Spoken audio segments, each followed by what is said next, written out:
मेरा नाम प्रशांत है। मुझे गांव के घर से काफ़ी दूर की बड़ी सिटी में नई नौकरी मिली। इस शहर में भाड़े का घर लेकर रहने लगा। पड़ोसी के तौर पर घर के सामने ही एक घर था जिसमें एक बुजुर्ग जोड़ा रहता था। दोनों बिल्कुल अकेले थे, मतलब ना कोई बेटा, ना बेटी, ना नाती, ना पोते, यानी कि संयुक्त परिवार नहीं था। मैं एक संयुक्त परिवार का सदस्य था, इसलिए मुझे अक्सर उनके बारे में विचार आते रहते थे। देखकर बुरा लगता है, इतनी उम्र होने के बाद भी उनकी देखभाल करने वाला कोई भी उनके साथ नहीं है। जब मैं सुबह ऑफिस के लिए निकलता था तो देखता था कि दादी जी अपने कपकपाते हुए हाथों से दादाजी को चाय देती थी। वैसे ही कपकपाते हाथों में कप लिए दादाजी चाय पीते थे। वहां पर रहते हुए कुछ दिन होने के बाद मुझे पता चला कि यह दोनों मिलजुल के धीरे धीरे घर के सारे काम करते थे। कोई भी उनसे जाकर बात नहीं करता था। इतने दिनों में मैंने उनकी आवाज़ तक नहीं सुनी थी। जब मैं शाम को ऑफिस से घर आता था तब दोनों को घर के आंगन में बैठा पाता था और उन दोनों के ही चेहरों पर थकान साफ साफ पड़ पाता था। मेरा मन कई बार करता कि उनसे जाकर बात करूं, लेकिन फिर किसी वजह से मेरे पांव वहीं पर थम जाते।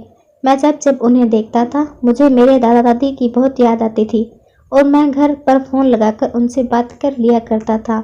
एक संडे जब मुझे ऑफिस में छुट्टी थी तो मैंने देखा दादी जी काम कर रही थी, लेकिन उन्हें रोज़ की अपेक्षा आज काम करने में कुछ ज़्यादा ही तकलीफ हो रही थी। मैंने उनसे पास जाकर पूछा कि दादी जी, आपकी तबीयत तो ठीक है ना? क्या मैं आपकी कोई मदद कर सकता हूँ? उन्होंने प्रतिक्रिया नहीं दी।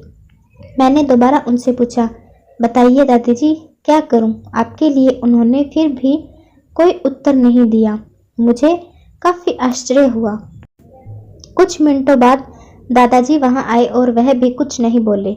मैंने ही बात को आगे बढ़ाते हुए कहा, मुझे लगता है कि दादी जी की तबीयत खराब है, इसीलिए मैं यहाँ आया हूँ। मैं आपकी मदद करना चाहता हूँ।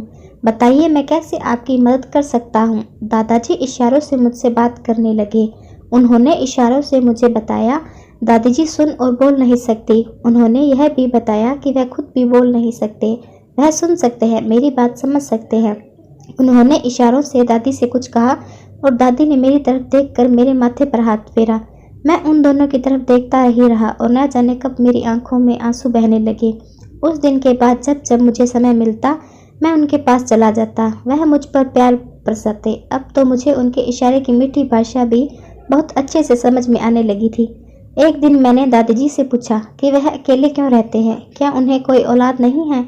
दादाजी ने दादी के इशारों से समझाया कि मैंने उनसे क्या पूछा। फिर दोनों मेरे हाथ पकड़कर मुझे आंगन में ले आई और अपने आंखों के आंसू पोंछे और उंगली का इशारा करते हुए एक साइकिल मुझे दिखाई। साइकिल को देखकर मैं समझ गया कि उनके परिवार वाले उन्हें छोड़कर कहीं जा चुके हैं और अब उनके हिस्से में केवल यादें ही बची हैं। उन्हें रोता हुआ देखकर मैं भावुक हो गया और मैंने दोनों को गले से लगा लिया।